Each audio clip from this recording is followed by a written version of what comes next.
Hello, everyone, and welcome to Morning Devotions. As you can see, I'm still in the hospital. They came in yesterday with the results of that second CAT scan that had dye and stuff you drank. And he said that there's multiple fistulas trying to form in there. And it's also trying to attach to my bladder. So I'm going to end up having surgery maybe by Wednesday. And they're going to go in there and clean all those places out, and they'll just, sever my intestine, and I'm going to have a bag.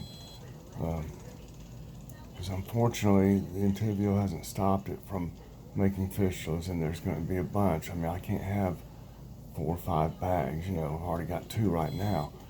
So I'll end up with 1 bag, but it'll be more of a permanent thing unless he said down the road they might be able to reattach, but they're afraid that the same thing will happen unless I'm been in remission for a long time. I thought I was headed that way, but obviously not. So please pray for me. And pray for my son Logan that they'll get something done about his knee. Also on prayer request, let's remember Catania inspirations for her severe neck and back pain. Hadri has an unspoken request. Striving for the simple life's back is better. Kendra is back in the hospital. Josh and Stacy and the 3-year-old son need prayers. They were hit by a truck and it killed their daughter and an unborn baby. Kimberly has the flu, but I believe she's doing better now. I failed to write that down. She's doing some better now. Kim's aunt is going to see the surgeon. She went Thursday about her thyroid surgery. And Vicky, my sister's going to be having surgery on her back, I think Friday. Okay. Our Bible reading today comes from Mark 5, 1 through 20. They went across the lake to the region of Gerasenes. When Jesus got out of the boat, a man with an impure spirit came from the tombs to meet him.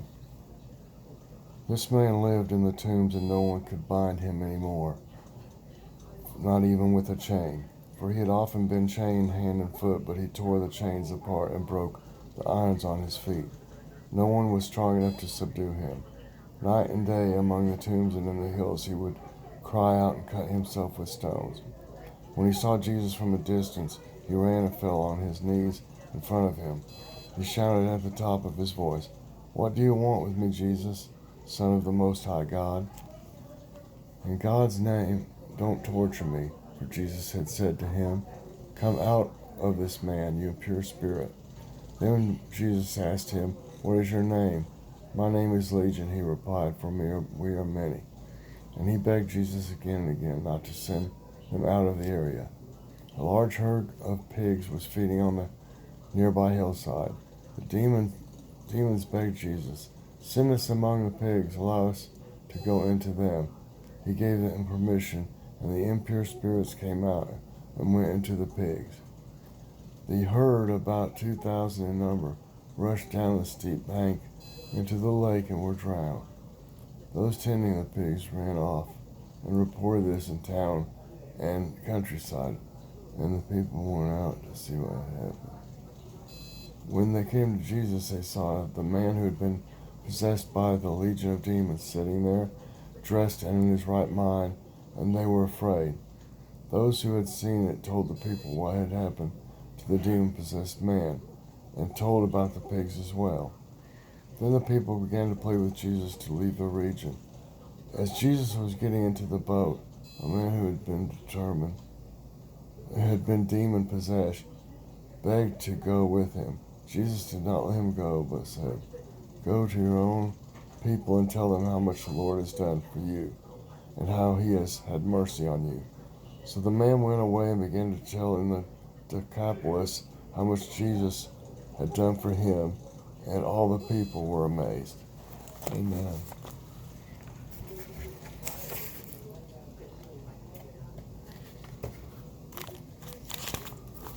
Okay, our devotion today is entitled Liberated by Jesus. I lived with my mother so long that she moved out. Those were the words of Casey, whose life before sobriety and surrender to Jesus was not pretty. He candidly admits supporting his drug habit by stealing, even from loved ones. That life is behind him now, and he rehearses this by noting the years, months, and days he's been clean. When Casey and I regularly sit down to study God's Word together, I'm looking at a changed man. In Mark 5:15 speaks of a former demon-possessed individual who had also been changed. Prior to his healing, hopeless, hopeless, homeless, and desperate are words to fit the man. But all of that changed after Jesus liberated him. But as with Casey, his life before Jesus was far from normal.